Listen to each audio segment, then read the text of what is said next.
for Ophelia. They take M away then, which is like the Ophelia hard counter, and now they go Andromeda. So the Andro pick is good here because you can almost guarantee that Ready for a Miracle is going to grab the Tempest. However, I'm not the biggest fan of him as a support, so he'll be great in this lineup, but I'm just not certain if he's going to be the best fit. They had success with him in game one, however, and just keep in mind as well that the Legion team has won both series thus far. Legion team, 100% win percentage here in the series. So you do the math, tmsR in a good spot. No, but yeah, going the Andromeda again. So we'll see how it works out this time around, as you're talking about there. Master the War Beast and the final pick. Maybe coming out here, so dipping into a bit of extra time. I mean, I think you got to go with the Tempest. You Yeah. might be able to go. Parasite could work too. In fact, Parasite might even be your better pick, but they go for a Luna. I really hope they're not going to be running a double support lineup because I don't think that they're put together enough to take a game off of a team like tmsR without it being on at least equal footing as far as the lanes go. Yeah, I mean Moon's going to do pretty simple ban tactics. He's just going to ban all the junglers, and that means they're going to either use Warbeast as a jungler or they're going to not run one because Moon's crazy if he leaves them Tempest at this point. Yeah. Well, the banning stage coming out here. There's the Parasite, the first thing. Obviously, Predator the response so far from the Hellborn side. So, have 4 more bans in total to go through before we move along here into the next tier. Again, I keep, just also get this out there, keep stressing that this is the only series today because of some reschedules. Now, the next matchup, so the winner is set to play Team USA. Now, it is actually kind of interesting because tmsR, they were the ones that kind of just did a pre-schedule against Team USA, you know, saying if we beat RFaM, that we're going to play, it was tomorrow morning, actually at 9 a.m. Eastern, so 3 hours earlier than normal. Before the next rounds. But RFaM, I don't know if they have the same deal. So I don't know what's going to happen if RFaM ends up winning here. Just kind of putting that on the table. But Thing to note, Moon didn't ban Tempest. I believe that means he's going to first pick it if RFAM does not. It's not something we see all the time anymore, the Ophelia Tempest, but in this kind of game, it's quite good. Tempest can solo, Lodestone can solo, and then they'll probably finish off their lineup with a CD. And that right there is a fantastic counter to Warbeast. Like, that's really what I expect them to do, and that would just complete their draft in an excellent fashion, and I don't think RFAM could do anything about it. But if they leave Tempest, they've got to take it on Ready for a Miracle. They just have to. And Fade was banned out actually by Moon, so that's a good ban as well. Prescient, because I mean I can almost guarantee you they're going to swipe that as well if they could get it. But Deadwood's still in the pool. Like if they can get Tempest Deadwood, I like their lineup. You know, Tempest jungle, a Luna MOA mid will just crush whatever opposition. You got a great Suicide and Warbeast, and the Deadwood short lane is always a fantastic pick in my opinion. So it just comes down to what Moon wants to take here. He's got a lot of options, but I think, well, not really. I think Tempest is like the pick, the hero you want to pick here. He might go for like a Bubbles. He might go for his carry here, but I doubt it. So I'd expect to see them either take Tempest or grab their Suicide. Since you can almost always assume that Andro will be a short lane support versus a combative dual lane mid one. yeah. And if you're thinking Suicide, maybe thinking even upwards of something like that. Tundra. Whoa, can't say I saw that one. Tundra. No, it's a good pick. It's really nice synergy with the Ophelia and the Lodestone. Yeah. I mean, it just synergizes well with everything. It's just a great hero, especially controlling a Warbeast. That's really the key. I personally think Tundra is one of the most underrated heroes in the game. I mean, there was a time when I used to ban him every single game. And apparently I banned him so much that people stopped playing him, which was, I guess, the plan all along. So now I don't have to worry about him anymore, but that hero is very strong, especially when played properly. I mean, it's map hacks, a sheep stick, and anti-push all in one hero, plus a slow and, you know, attack speed. It's a great hero. It is a great hero. I mean, there's no doubting that. And it's kind of funny you put it, but that's why I was surprised. I mean, it's been forever since we've seen it. I did see Moomiander playing it actually in a scrim recently. I think it might have even been yesterday or the day before for tmsR. So maybe trying to bring it back a little bit here. Moraxis, though, hey, it worked out last game beautifully for our fan, but they do pass up the Tempest. It seems like you were stressing that so much, and They don't go the Tempest there, I, so I hope they're gonna last pick it. They have a Moon Queen right clicked, and that I'm always down for a Moon Queen because I've said this a lot of times, any idiot can win with Moon Queen, and I'm not saying that Ready for Miracles made up of a bunch of idiots. I'm just saying that if you shocker. boom, Moon Queen taken. So tmsR, it's a really strong lineup. They've got Ophelia, Moon Queen, Andro, short lane, Lodestone, Suicide, Tundra mid. It's very hard to outlane that. I guess you could try lane once again, but they're going to have to execute a lot better if they want to win a 3v2 with a jungler. So, I don't know. Yeah. It's going to be close. I'm pretty sure they were going for that Moon Queen, and now they're a little caught off guard. They don't have that much time left to think this over. Tempest is still an okay pick. They're going to go with Pestilence. I don't. Yeah. What? So what are we gonna be seeing here? Okay, so it's gonna be your 2-2-1 setup most likely. I mean, it's good synergy with Warbeast as always, as far as the minus armor presence, but It all comes down to how they lane it. Now, here's the key. Lodestone is Suicide, and Aluna could keep him out of lane pretty well. Yeah. Warbeast is going to get experience bottom. They will win mid, and whoever's there, Meraxis or Pesty, will free farm. They don't have that much kill potential, though. It's just going to get what they need to do, and honestly, I'm okay with that pick if they do it properly, because the way to take a Moon Queen team out is just to get your blinks early. They don't have the real initiators on Legion. They have a Tundra and a Lodestone, but neither one of those heroes is known for really rushing that early portal key, and they don't really have that AoE stun potential. Lodestone does, but it's just not viable when you don't have a blink. And all they really need to do, you see them already running bot as 5. They need a Bloodlust would help them so much. There's no minions to scout on Legion, so if they could grab a Bloodlust with a sneaky root and a lot of stuns, that'd be enormous. But they have 2 wards on both MOA and Aluna. They're going to block all of Ophelia's spawns and then go into a 2-2-1 with a Warby Suicide. But a Bloodlust is really big, so see if they can grab one. Yeah, Bloodlust, always nice to get, so we'll see if that potential comes out here. You see the Wolves scouting out in the front.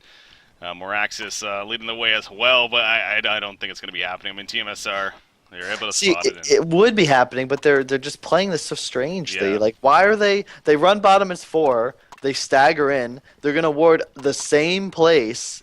Oh, nice. Okay, they countered this time. Thank you. And that's what I love to see. They're learning from their mistakes. I love watching that in action. They counter the ward placed by Fitsky. That's huge, and are they going aggressive now? I really hope not. I think they're just going to put up a ward here. I like this. See, they're not showing themselves to the left, but okay, good. They place it there.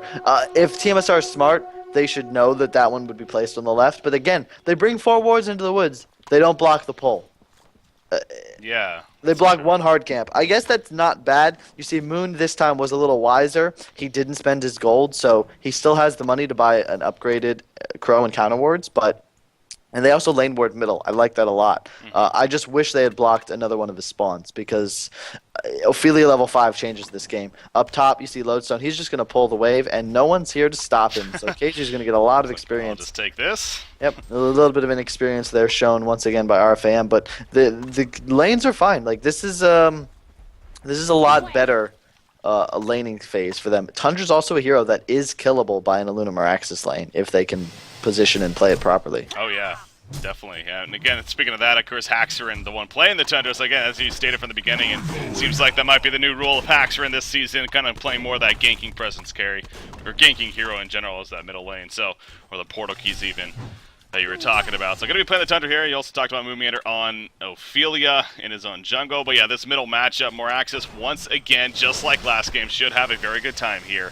And then the top lane. So the 2 lanes, they are most certainly set up here for RFaM to have a great time, both at the top and the bottom. You also see Warbeast taking advantage of the creep. But I think Andromeda actually stole the Ancient kill. And that's kind of a big deal, taking it away from Warbeast right there. So good farm for Andromeda in the end. Fitz was able to pull that off. But yeah, Pestilence and Meraxis. Definitely going to get some good starts towards those portal keys. But at the same time, you will have a free farming Moon Queen, but also you start to sound like, I mean, Ophelia getting that level 7 even early on is very important, and so we'll keep an eye on that to see how she progresses. But this is the kind of game that's going to favor tmsR a lot, though. They're in control. The Moon did manage to get the counter. He needed 2, but he did manage to free up his hard camp. They have a free farming Moon Queen. They've got the late game. They've got heroes like Tundra and Lodestone. You know, not the greatest initiators, but they are just so fantastic at recovering because they don't need any items to land their abilities. And RFaM, no jungler, and they have a total snowball lineup. So all tmsR really needs to do is relax, stay focused, not really tilt due to the loss last game, and they should be able to take it pretty easily if they can just kind of just not feed. That's really all they have to do. Don't feed, win the game. Don't give them kills. You know, play smart basically. Don't play dumb. Play smart. And you have a good chance at definitely taking a victory here. But tmsR, you know, again, they have a strong lineup, very strong lineup themselves. They got the Moon Queen carry. Slick's playing that Moon Queen. And we all know, as we've seen time and time again, what she can bring to the table. And also the Tundra, as you said, it kind of dropped off as a hero in general, but played in the right hands, using that Shiver effectively, it's a great tool just in general in the game, and that's even more reason why that's good news for tmsR. I mean, you got the Portal Key, sure, on Moraxis, on Pestilence, at least that's the idea to eventually have those, but their gank potential is definitely going to be taken away to an extent because of that Shiver, as long as, again, Haxorm plays it well enough, which I'm sure he will. Top lane, Moraxis, or not Moraxis, but Master of Arms coming in here to harass Lodestone once again. It seemed like he was kind of in the lane 1 versus 1 while Master of Arms was fisting into the middle lane with the Invis Room. And actually, the Impel's not going to hit out right here. Charge Shot was already used. Fork Lightning coming out. There's a core proc even from Pestilence. So it's doing some good damage, but in the end, KZ falls back. And he has a health potion to use, so not the biggest in the world. He is level 4, so it seems like KZ is actually managing to do pretty decent up here. Yeah, I mean, MOA left with the rune, and it's just you can't let a Lodestone 1v1 against a hero like Pestilence. I mean, now they're both here so they can control the lane a bit more, but the pull is still blocked. I mean, support 101 dual lanes, you gotta counter that pull and get some farm for yourself, because I mean, it's already 2,000 experience, and that's all chalked up to just really poor play in the short lane, not utilizing the pull and not keeping Lodestone out of XP range. Yeah. It's really what it comes down to. Bottom lane, Rune going to be controlled by Ophelia, and he is actually, Warbeast did get an ancient kill there, and he's actually farming with these, but as you see, Ophelia and Andromeda will have none of that. Yep. Ooh, the courier, whoa, one more auto attack even, that was very close to actually being picked off right there, but in the end, Ophelia's going to gladly take the Predator Crusher, unless the Hellhounds have something to say about it. No, they cannot get there in time. So Ophelia takes both the golden experience from that, and will fall back, so some good harassment coming out right there by Moon Meander. But middle lane, Moraxis is having a great time with Creep Farm. 28 and 14.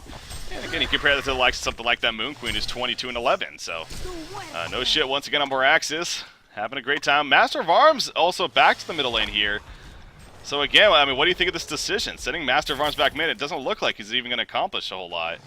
Yeah, he just needs to be at the pull. Like, Lodestone's going to hit 6, and we actually ran Lodestone Tundra in a scrim a little bit ago. They hit 6, and anything on the map dies. You can't survive against those two heroes. It's a 3-second ulti from the Tundra, which is just enough to set up a big Lodestone ulti. You can't survive, and all they need is 6, and they start roaming. They really need to score some kills in one of these lanes. You see MOA still in mid, but, I mean, Hax is just chilling. He doesn't have any vision, but, I mean, it's really not that difficult. There's a ward on the pull. MOA isn't top. I wonder where he could be, he must be thinking. Yeah. It's like a children's book, almost. I mean, you can pretty much see what's coming on the next page if you're just, you know, following along with the Blue's Clues. You just think a little bit, think ahead, and that's probably a good place of where you might be. Impel stun is going to happen, right? Yes, it will. He got the Rocket Drill. Charge Shot going to follow up. Will the Rocket Drill last long enough? Yes, it will. And KZ going to be fine in the end. So that would have been a kill if Pesty had just like avoided the stun real quick. I think if he landed another stun, he would have been able to kill him there. This is one of the reasons I don't really like when you level up the Gore. It did get buffed, but I much prefer level 2 Flight because, I mean, he'd have like 50 to 60 move speed on Lodestone, and that's really enough to secure a kill. Yeah, that's true, yeah. So deciding to go with that Gore in the end, though, and then doesn't even use the Flight right there. Just decides to go back to farming. KZ, speaking of that, he's going for the 6-minute rune. Not here, though. Instead, just may think about roaming middle, perhaps, but nope, just going to camp the 6. I don't know what he's doing, actually, because it's already been past 6 minutes, so kind of just seeing the area, taking a look at the scenery and thinking of where to go. But in the end, Pestilence is having the free farm once again at the top lane. Both him and Moraxis, again, as expected, both had the Steam Boots early on, some great starts for them, but Moon Queen at the same time having a good start. I'm sure that Energizer definitely in the works for her. Tundra, 180 gold per minute, so it seems like he's been locked down fairly well. Ophelia, though, goes back to her. The impact that Ophelia is going to have this game. Look at Warbeast though. He's actually back at base here. He's not even at the bottom lane currently. But Ophelia's into the lane now with the Vulture Lord Minotaur, and it looks like they're gonna try for a push right here. In this game, I would have much rather see Warbeast just go into the jungle. He didn't really do much in the bottom lane. He'd have a lot more farm had he been in that lane. Ancient's actually blocked by Fitzk with a ward as well, so they really prevented him from abusing that mechanic. Yeah. MOA Goo here down bottom to counter the Ophelia. The Vulture Lord will die. Moon Queen ever level 7, and the thing is, like, Moon Queen level 7 is so much more scary than a Sandwraith. Like, you can't really fight against him, because if you chase him into a secluded area, he will kill you instantly, and there's nothing you can do about it. I mean, 1500 magic damage. I mean, tough luck, bro. Yeah. Aluna down here looking to counter push along with the MOA, but I just don't know. Meraxes and Pesty, like, they've got great farm. 360 GPM apiece, which is higher than Trent. Like, they have more GPM than Slicks, both of them. But the thing is, they need Blink Daggers, and then they need kills. And you have 3 level 4s. Yeah. That's the difference in this game. Wow, yeah. The experience per minute chart definitely tells a pretty good story there. Well in favor of tmsR overall. So yeah, GPM one thing, but experience is definitely the other thing. 2700 experience lead overall, with that set in favor of Too Much Sugar. And again, I still go back to also Haxorn on this Tundra. I think he's gonna continue. He's gonna be a big contribution here for tmsR. By the way, he uses Avalanche. It's actually just coming off cooldown. I don't even know when he used that earlier on. Maybe it was to save himself or something, but in the end. It is off cooldown now, and actually he has Low Zone nearby. Shadowstorm activated, but look at that. Meraxes, he falls back just before he knows something was up.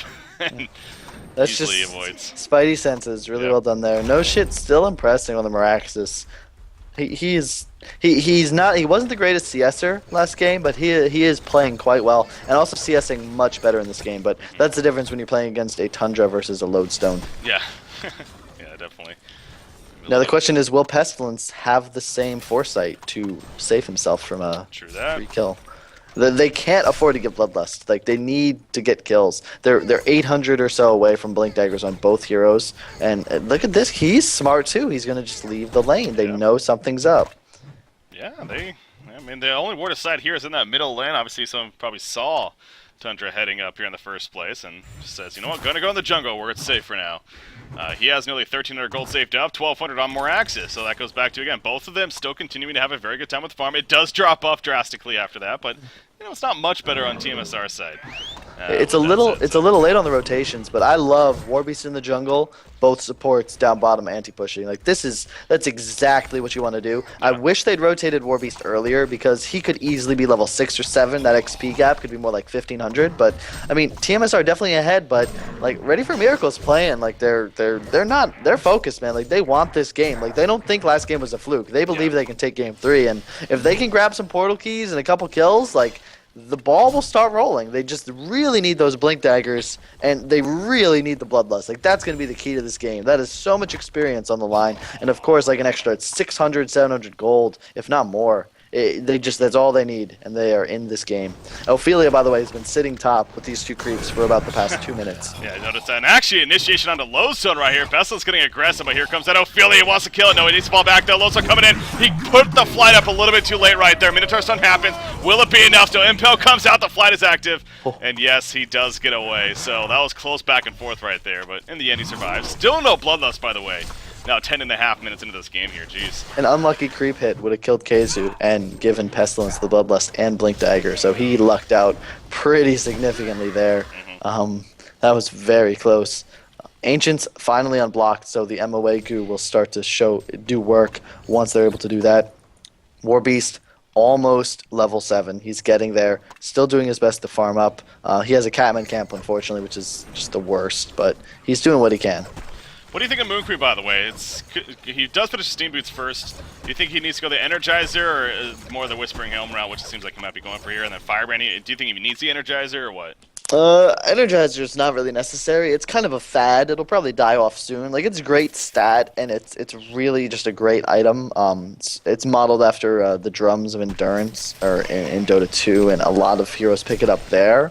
But in HoN, like a Whispering Helm is just nice because you can give an extra creep to Ophelia, and it also provides armor, which is really going to be necessary against the massive amounts of physical damage on Hellborn. I really hope MOA stacks Ancients. You see him, oh, Moon Queen's going to kill him. Oh man, Trent really could have gone for that. Yeah. If he had landed the nuke and just ulted, he would have gone down. And now this tower is taking a lot of pressure. Blink Dagger picked up on Meraxis. He has a TP. Oh, Meraxis, get here, man. If Meraxis...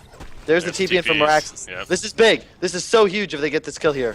Can they? Meraxis up. He doesn't really run. They are just going to deny the tower. So they're not going for the kill in the end. They just decide to fall back. I don't know about that. I feel like that would have been a prime time. Double damage Meraxis just with this portal key. I mean, sure, there's a couple of supports there, but it was just Ophelia and Andromeda, really. So if he had gone back tower, they baited it a little bit. Oh, Muku would have died instantly. That's big because now they know the blink's up. They deny that tower, and again, they have Tundra. They have Lodestone. Like it's so difficult once they get this level advantage to kind of go into their woods. They don't have any towers, so they need pickoffs. But who are they going to pick off? Like Tundra's sitting at his tower, Lodestone's sitting at his tower, and Moon Queen, Andromeda, Ophelia are just chilling in the woods. Andrew also picking up his level 6, so all of the heroes on Legion are ready for a fight, and you've still got a level 4 Aluna. And you get a blink on Pesty very soon, but Warbeast still suffering, as is this MOA. No boots just yet. They just need kills. They need kills and towers. If they can get that, they'll be very much in this game. Yeah, again, now 13 minutes, still no bloodless kill. You have to wonder a little bit if that just happens to be a coincidence with the game the way it's going, or if maybe there is a little bit of the, this is a close series. All of a sudden, we got a game number 3 here, and definitely, bits on the line, trying to stay alive here in cycle number 2. So. RFaM, no kill just yet. They're going to push the top tower, though. In the meantime, look at what tmsR is doing. They're grouping up mid, and they're going to make a mass push themselves. So it seems like the teams are going to be pretty content on exchanging towers with one another. Actually, never mind. Never mind. They're actually porting back on the Hellborn side. They want to make some fights happen, it almost looks like. Pestilence just got his portal key. Will they continues the question. You see the Shiver up here, giving them plenty of vision. And tmsR falls back. So tmsR wins that battle right there. Meraxis, he's going to have to fall back, too. Tower, nothing really cost them. Yep. This is just, tmsR, like, you can tell they're playing way safer than they were last game. Yeah. Their decisions are a lot more on point, not very many dives, in fact, 0. And everyone's just playing overly cautious because they know this game can get to 30, 40 minutes. With their heroes, there's a very low chance of them losing. This is when the RFaM lineup is at peak effectiveness. They've got both portal keys up. MOA's level 6. Warbeast is 7. Like, this is where they're pretty much maxed out as far as damage output and initiation goes. So this is the time for them to strike, and they're just not going to let them if they can do it. They're just going to do anything they can to prevent them from getting the jump here. And eventually, Ready for a Miracle is going to make a mistake or a big play, and that'll pretty much decide the game. Well, exactly. It's almost they're just putting them in that spot of, if we don't want to have a chance here. I mean, we're gonna have to play maybe a little bit overzealous. We're gonna have to play a little bit and dive heavy, and make that mistake, like you said. So Pestilence sending in one of the illusions right there. So he knows that Moon Queen most likely going to be trying the Ancients right here. Triple stack Ancients, has the Whispering Helm, has a Mighty Blade. Pestilence sending in another illusion, get into more information, but again, it is just that the illusion actually hills. Gets 2. Illusion. Did he get a second one too? Yeah, he got 2 dragons. He did. Wow, that was pretty impressive. Well, the thing is, all they need, a Moon Queen level 11 with a Shrunken Head, is just going to be a force. You see Meraxis up top gets swapped, gets the blink off. Oh, that's one of the main reasons you should Aurora before swapping. I'm surprised Fitzke is a really experienced player didn't do that, but a well-timed blink there by No Shit. It's really well done. Yeah, great reaction on his part. So, of course, Aurora would cancel that portal key, but in the end, he went for the swap first, doing no damage. Able to portal key away. They're going to kind of push the middle lane or attempt to. It was a full life tower, and there is players nearby. Moon Queen, though, she's actually porting back to she's porting to the bottom lane here. And just going to farm down there. So this could be a free tower kill now, as he also sent back Tundra, looks like, right there. Again, though, if they actually fully push it, they're going to fall back, wait for the next creep wave. Top lane being pushed in the meantime by Fitzke on Andromeda, however, TP coming in. And that should stop that push. It's Pestilence action! This could be the bloodless kill. He gets the stun onto Andromeda. The Gore Proc going to be canceled right there by the Comet stun, and he's not going to chase. He just doesn't feel enough life. I mean, there is a low stone nearby, so probably the correct decision. In comes Ophelia's touch. How do we not have a kill yet? This feels like DreamHack Finals right here. Yeah, they're just playing safe. Like, this is tmsR's game plan. Don't feed. They're doing it. They're doing good so far. Master of Mars, team of the Master's call! He's actually going to live. That Minotaur, does he not have a stun? Okay, he does, but little bit too late right there. Don't feed. That's the game plan. Yep. They probably could have gotten that kill, but again, they don't need anything. Like, their blinks are delayed, but if they get a blink on Tundra and they get a blink on Lodestone, they finally have initiation for real. And There you it go. starts with boom, got him. There you go. I just caught the tail end of that. There was no Shatterstorm even there. That was just simply. It was just poor play by Pestilence. Yeah, he did not have much life. That was from before we saw that. He was wanted to farm the creep wave, and Lodestone just took advantage. So there's that first mistake coming into play. Yeah. And that's a big kill. That gives Lodestone his Blink Dagger in essence, and it's just that totally changes the game. Now you can Tundra ulti, kind of force them to. It's like those double activated bombs. You know, one you blow up a smaller one, you know, to get all the guys in and help the survivors and all that shit, and then you just, you know, boom, there's a nuke, and the nuke is in the form of a Lodestone ultimate that'll soon be level 11, and that's gonna be really tough to come back from. How about this? They actually will chase down Andromeda, so they get the Fitzgate killed in the end. So obviously a kill is good here for the Hellborn team, but at the same time, you compare that to they lost in Pestilence. Obviously a little bit more favorable for tmsR, and they're going to counter-ward though in the process. Another Rev Ward just so happens, but good job right there. Warbeast level 9. Haven't really talked too much about him, but Nasera here on Warbeast, 250 gold per minute. Still working on that Abyssal Skull. Went to Steam Boots first. He is going to be joined by some partners here. You got Master of Farms, Moraxis, and Aluna. All going to be joining him at the bottom lane, and even Pestilence might be heading down there. Now he's actually heading back towards the middle. So this is going to be a push at the bottom. We'll see the portal key just purchased by Lodestone right there. He does have a homecoming stone. Ophelia's pushing the middle lane in the meantime. She has a TP herself, but actually Pestilence hanging out nearby. If he gets one TP, oh, this could be interesting. Swarm is applied, and Pilstone comes out. He's putting it out of text. The minions just standing there. Moomin having a little bit of trouble microing, but in the end, he gets them back. And actually going to go for the TP. Nice job with the Skeleton King, and nice job with the Stomp as well. So locking him down, preventing him from getting stopped. Bottom tower was denied, by the way. And now the Legion team chasing back, ready for a miracle, and that's how it's going to end. It looks like, no, swap onto Aluna. That'll be a dead Aluna. They even get a pick in the end. Big plays from tmsR. I don't know. tmsR is just, they played really safe. Now they've got the tools they need to win the game, and RFaM, like, they did well. Like, they played a good game, but when you play a strategy like the one they're trying to pull off, you've got to play better than the other team. And if you play better than the other team, you'll probably win. But it's again, just comes down to strategy execution. It's a great strategy, but you've got to play really well because you're the team that needs to make something happen, because progressively as time goes on, you're losing the game. Yeah. Middle tower kill at least happening by Warbeast right there. So again, some good positive news for Ready for a Miracle, but you could just tell that Moon Queen tmsR feeling pretty good themselves. They got the Moon Queen. That shrunken head is coming up very, very quickly here now. Again, just continuing that safe idea. In a lot of cases, we probably would have seen a Firebrand purchase after the Mighty Blade even from Moon Queen, but just, you know what, they just want to play very smart this game. They do not want to take another loss to RFaM, and definitely the favorite team coming into this matchup, no doubt. And so they're just making sure to get the job done here, and they're doing everything in their power to do just that. So definitely playing very smart and very well. With that said, RFaM still just trying to look for those opportunities. Helm of the Black Legion on Moraxis.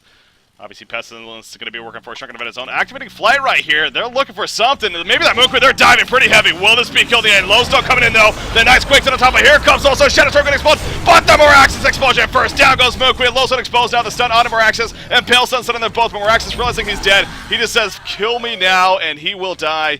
His teammates, are they going to be able to get away? Aluna's pretty slow, but she will be fine, it looks like. Oh, no, she will not. Lodestone catches her. And I think that's going to do it for Aluna. Yep, the nuke from Ophelia to finish off. But the top tower does fall as well. So, I mean, they killed Moon Queen. They get a tower kill out of it. Yeah.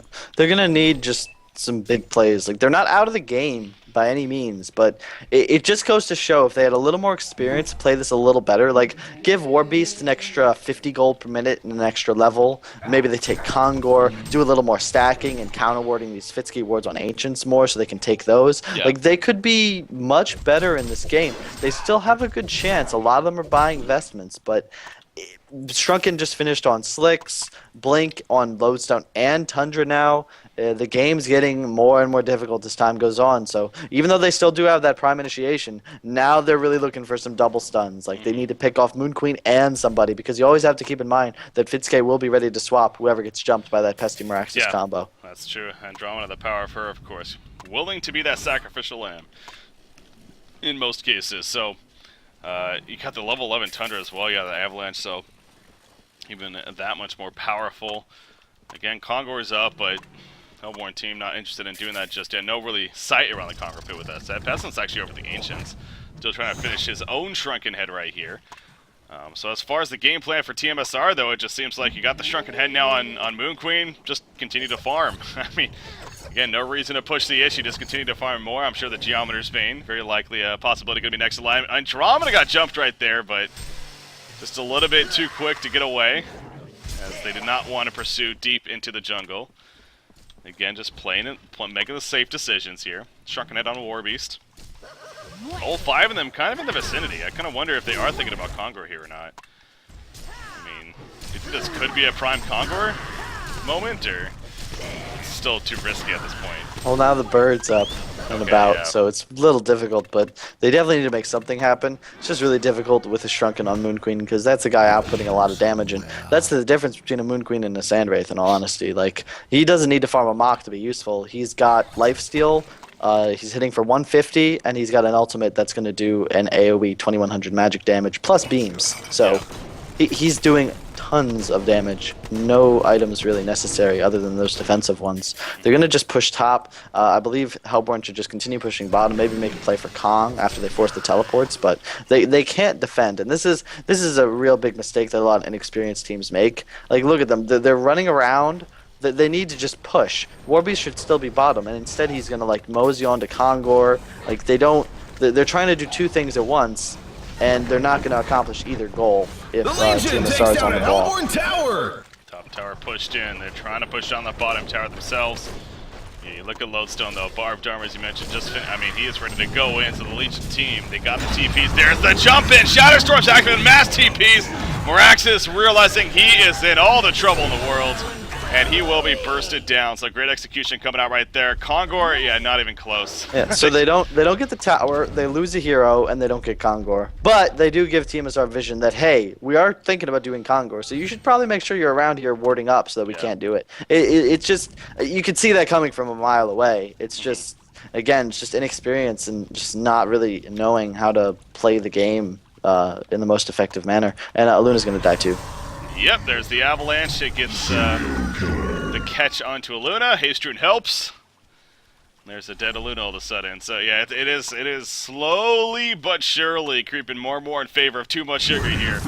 Again, they played it smart. They played it very appropriate, especially with the pace of the game. But no doubt RFaM, and I think it's kind of, you know, we're talking about last game how talk about their composure and an inexperienced team, but still having the composure to come back in that second game and play very, very well. Clearly a team that can compete, but I think we are seeing more of that inexperience, though, kick in here for game number 3 as far as the decision-making as this game especially progresses on. So the hole is getting deeper, man. I mean, you do still have Warbeast at 1,800 gold and actually just finishing a pistol skull right there.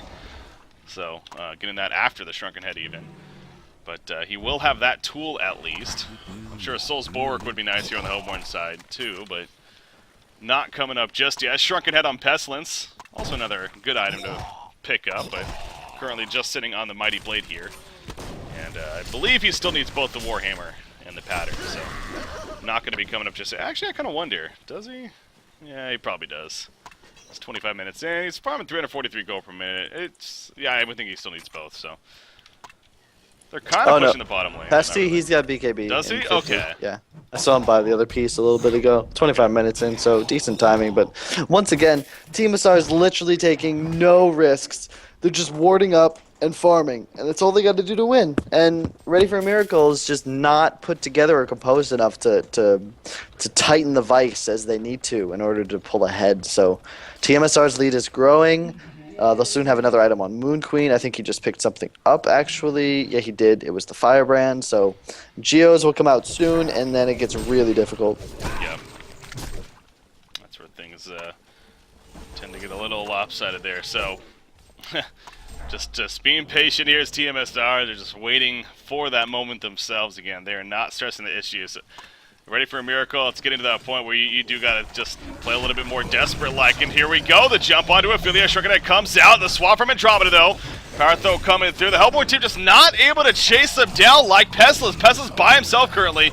He throws in another Impale, but look at the rest of the team. They're just way in the background. Pestilence going to get locked down now. The charge coming in from Tundra. He does get the Defensive Master's Call, though. Flight is up. There's the portal key. And I can't believe it, but he actually gets away. So, no deaths happen right there, at least. But, no kills either. So, I don't know if you can still be happy at the same time. The one thing to note about tmsR's lineup is that a lot of it is focused on this Moon Queen.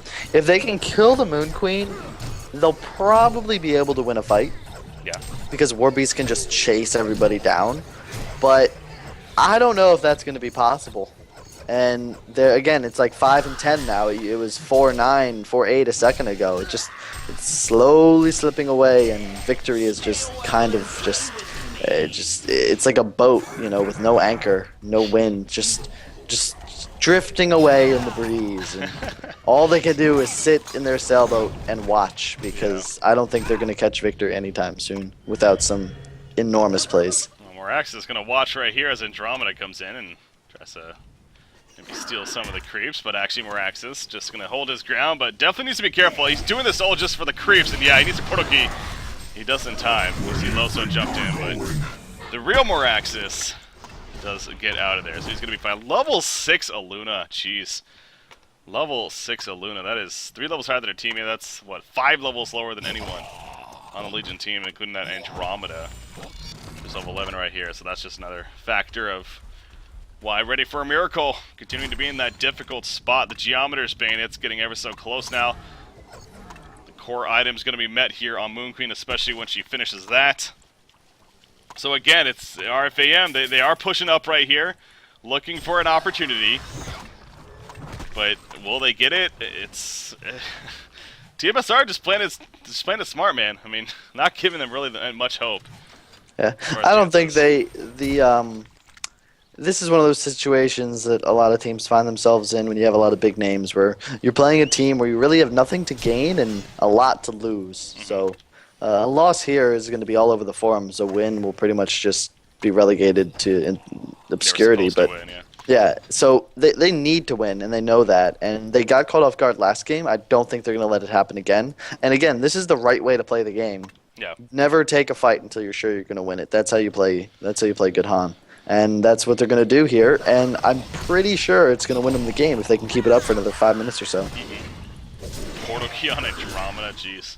And level 11 on top of that, so Fitsky on that Andromeda in a pretty good spot, it's safe to say. They do steal the Ancients right there. There's only a single set of Ancients, though, so not the biggest deal in the world, but at least getting some more gold. But the overall golden experience, again, it's a slow but steady case of continuing to increase here for tmsR. Once again, the winner of this moving on to play Team USA in the following round. The loser finishing in that 5th, 6th place spot here for HoN Tour Cycle number 2. Double damage currently on Warbeast, and actually has another Mighty Blade picked up, so he's going to be going straight into that Brutalizer here most likely. As they're going to go for a Congo attempt, but there's a Swordicide right here that was just placed by Fitsuke recently. So tmsR has a great idea of what's going on, but you can see the Shiver coming over. Pestilence actually cuts it off. I don't know. I mean, Geometer's Bane was just purchased. Congo was dropping. This is going to be close, I feel. Ophelia's coming in with the minions, though, so yeah, that'll stop that.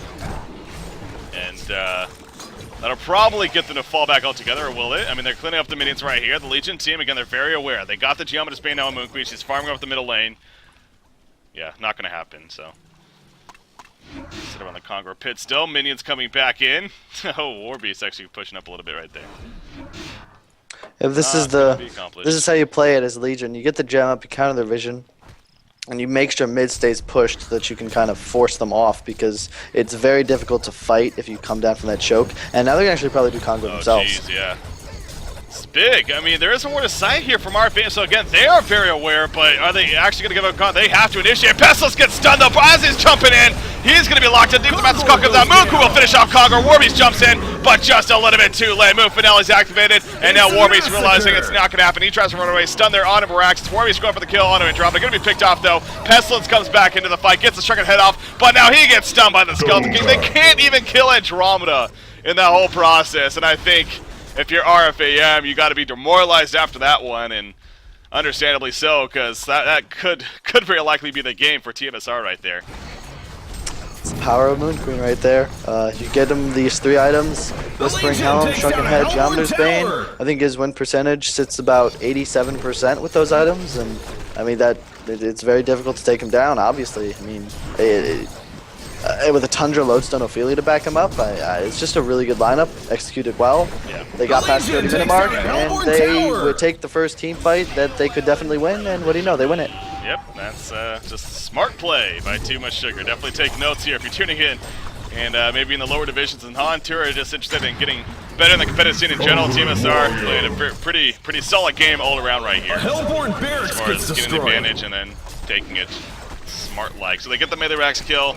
Another hero cut. I believe there's a buyback right there, looks like, yeah. So RFaM is going to hold off eventually, as they do lose Melee-Rax. But actually, Moon Queen go back in. She's going to port away, though, from Ophelia. Speaking of Ophelia, she gets caught out, so actually going to clean up at least 1 kill here. Going to go for another, but I think Andromeda's just a little too far away.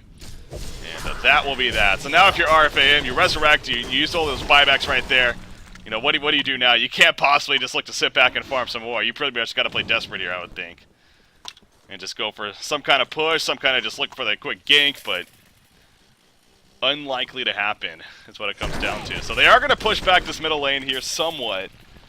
And yeah, they're going to try for it. They're going to go for the middle tower here. We'll see how much this works, though. Ophelia's going to be up in 19 seconds. They're going to kill the Shiver, but token of life on Moon Queen still. Tundra finishes as Demonic. We'll probably see them finish the Satanic, or not the Satanic, the Symbol of Rage on the Moon Queen, then look for the end. But, I mean, Hellborn might just give it to them if they continue this push.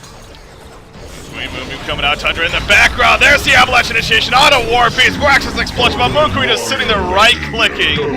HaxRaM picks up the double tackle. Luda and Master of Arms on the run. There's the folks you can see. GG, well played. And game number 3 will go to Too Much Sugar. They're going to be moving on, deservingly so. But what a series overall. Ready for a miracle. Came back in game number 2. Forced that 3rd game after just a 15-minute dominating victory by tmsR in game number 1. So just a series that had it all, you know, a lot of back and forth, some comebacks, but in the end, Too Much Sugar takes the win. So, but overall, again, the expected result you could say, but how about RFaM? I mean, it even sounded like you're even a little more impressed with these guys after the series at least. Yeah, they put up a good fight. They just need some more scrims, some more experience, and I think the individual skill is there. They just have to maybe watch some more replays, get a few more games in, and you know, just lose. You get better by losing. So give them another 30 losses or so, and they'll be ready to win. Yeah. So it's going to be well. It's going to be well still. With that you said, can get 30 losses pretty quickly if you want to. That's true. That's true. It is still early on in HoN Tour with that said. I mean, again, this is only the 2nd cycle, and there's 8 more to come. Obviously, 10 cycles in total for HoN Tour season number 2. So definitely still plenty of opportunity to progress as the season moves along, and definitely looking forward, as I'm sure, even gaining more of a fan base even as a result of this series right here. So good for them. But in the end, you know, going back to Too Much Sugar, They do come out on top. That's got to be a little bit of a relief for them. You could tell, especially in that 3rd game, they're like, holy crap, we're in game 3 right here. We're set to win this game going into, or this series going into it. There's a chance we could lose it, so we want to make sure that we get the victory, and they did just that. So well played by them in that 3rd game. And again, they're going to be moving on to play Team USA. So to kind of go to the overall deal, what's going to happen now? So tomorrow, guys, so that is going to do it for today as far as HoN Tour coverage is concerned. But we are going to be coming back tomorrow, of course, but we're going to be coming back 3 hours earlier than normal. They actually, Team USA versus Too Much Sugar, they're going to be playing tomorrow morning at 9 a.m. Eastern. That's 1500 Central European time. So 3 hours earlier than normal. They're going to play that best of the 3. Then the winner of that will play Team Excellent. And then, of course, the winner of that series will play Stay Green, you guys, in the grand finals. That's all tomorrow. So we got 3 series coming at you tomorrow. It's going to be a big day tomorrow, with that said.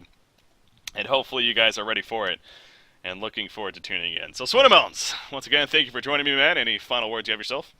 No problem. Thanks a lot for having me on. I actually really enjoyed it. Was expecting a lot quicker series, but, you know, always nice to be surprised when games go to a game 3 when you don't see it coming. Shout out to my team, Stay Green. And if you want to, like me on Twitter or Facebook or whatever, it's like /melons or swinmelons or something. And if you have a Hearthstone key, hook a brother up. I know Breaky needs one too, but honestly... You did ask first. Honestly, exactly. I did ask first, and I really want to play Hearthstone. I'll even just take it until Monday because I'm getting a key on Monday. I just want to play it now. So hook a brother up. Hopefully you enjoyed the cast. Give me love on the forums, and thank you once again, Ricky, for having me on. No problem. I definitely enjoyed it myself. So with that said, ladies and gentlemen, again, we're going to be wrapping up for today. A couple of announcements I do want to make here before we officially close the stream. One is tomorrow, or not tomorrow, but wow, where am I? Sound Blaster Heroes League. The qualifiers actually start for that this week. The first qualifying tournament is for this week. Guys, if you have not signed up yet, it's open to everyone. It's a limited sign-ups. It's open to everyone in the North American, European region. Sign up. It's an overall $15,000 prize pool. This is the first of, I think, 4 qualifiers in total for the North American, European region. So definitely sign up. You go to the competitive HoN forums. There's actually a post about it, the Sound Blaster Heroes League. Season number 2 being brought back. Sign up your team. Get active with it. Get some more experience in the competitive scene. It's a great way to do that with some good money on the line. So definitely check that out. And then the next announcement is this is actually lining up pretty well, to be honest. I know... Obviously, S2 Games recently announced that their new game is Strife and whatnot. They talk about how they're actually at PAX right now. And the official PAX stream, I guess, for Twitch, so it's actually twitch.tv/Twitch, is actually, they're going to be showcasing Strife in about 10 minutes from now. It's at 2:40 Eastern is when they're set to start it. So actually head on over to there pretty much right after we close here. Twitch.tv/Twitch if you are curious about checking out Strife and seeing what that game is all about and the gameplay itself. So definitely I recommend doing that for those that are interested. So as far as today though, once again guys, wrapping things up. Have a good night. We'll see you tomorrow. Three series coming at you tomorrow. And once again, we are starting 3 hours earlier tomorrow. So definitely tune in. It's going to be a big day. We'll see you then.